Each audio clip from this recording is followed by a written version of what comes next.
Hey, welcome back to Physical Science. This is Mr. Stremecki, and I am here to create the worksheet help guide for the module 9-3. This is how to calculate velocity. This is the worksheet that you are to do and turn in. Don't confuse that with the problems we worked on together for the lesson for 9-3. This is the worksheet, the actual one. You can tell because this one is 1 through 12. Okay, front and back, 1 through 12. Get you lots of practice. I know you're really looking forward to that. Please try and control your excitement. Here we go. I'm going to do a couple of these with you. They're just like the problems that we did together on the lesson video. But I still want to help you out with these. Just a couple of these to get you started to show you that they're exactly the same thing as we did in the lesson. So, with no further ado, let's make this quick and pretty. Number one on this one, remember this is the worksheet you're going to turn in. An RC car rolls across the floor for a distance of 25 meters. It takes the car 3 seconds to travel this distance. What is the velocity? Again, smartest thing to do. Some of you can just do this off the top of your head, but remember I got to see all the work. These are all worth 5 points each. Okay? These are all worth 5 points each. I got to see all the work. So, first thing you should do is write down the numbers, okay? Over here I've got 25 meters. That was right there. Blah, blah, blah, blah. 3 seconds. That's my next number. 3 seconds. And what am I looking for? What is the velocity? The V. Now, if you remember, and you saw those little flashcards, meters is the units for distance. How long or how much distance something traveled. Seconds, just like on your watch, that is time. And velocity, that's what they're asking us to find, so that's our question. The formula we're using, V is equal to D over T. Do I have to write that every time? If you want all 5 points, writing down the formula is one of the points. If you don't do that, then I guess you just don't want all 5 points. Now, we plug in the numbers. Over here on the left side of the equation is where the V goes. And V we do not know, so we leave V right there where it belongs. Above the fraction is the D, and the D is 25, so we put 25 right there. Down below the fraction in the denominator is T, and that is 3 for seconds. 3. So the formula now tells you. Some people get confused and they go, I don't know if I multiply, divide, or what am I supposed to do? Well, if you plug everything in the formula in the right space, in the right place, the formula tells you what to do. It says, if you want to find V, well, that's equal to 25 divided by 3. So now that tells you what to do in your calculator.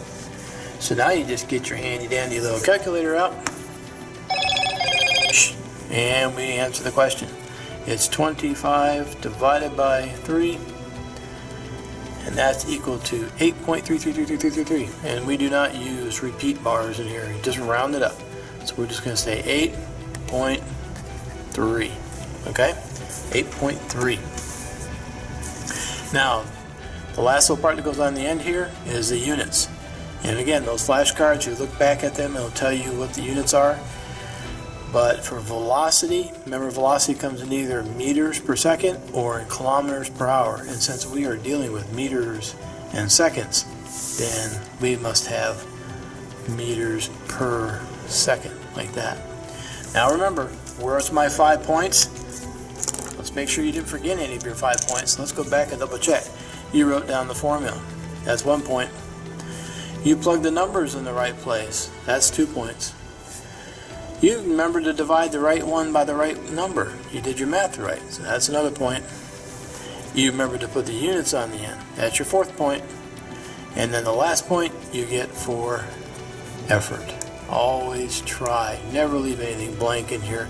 It's always worth at least one of the 5 points, which is 20%, which is a whole lot better than 0. And besides, I'm here to help you out anytime. Alright, so we've done one of the questions. All the rest are pretty much the same as this. Sometimes, like number 4, we've got kilometers instead of miles, which means we also have hours to deal with. So that one's going to be in kilometers and hours.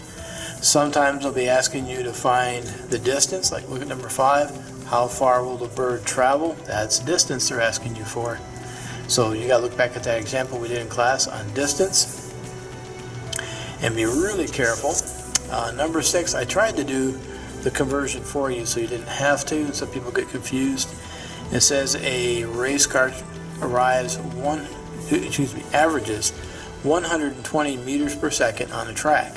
How far will the car have traveled after 10 minutes? Well, don't use 10. Okay, don't use 10 in the equation, in the calculation, because remember, we want everything in minutes, we want everything in seconds and in hours. And right here you can see I converted 10 minutes to seconds. So use the 120 in your calculation and the 600 in the calculation. And let's take a look on the back. Just be careful. We're dealing with some big numbers. Some people don't like big numbers. Don't let those worry you. Like now we're talking about the speeds of going to different planets, like a satellite on its way to Mars travels 12,000 kilometers per hour. Okay, that's typical, so don't be afraid of that. That's normal. Sometimes you get big numbers, sometimes you get tiny numbers. Don't let those bother you. Okay, and I'll warn you, remember number 10, these kind of problems can be really tough because they want to know how long will it take. In other words, they are looking for time. Okay, they're looking for the time. You got to be careful because when you use that formula, d over t, remember you're going to have to, if you're trying to find t, you got to use the cross multiply divide. Okay, you're going to have to use that cross multiply divide that you used in your math class.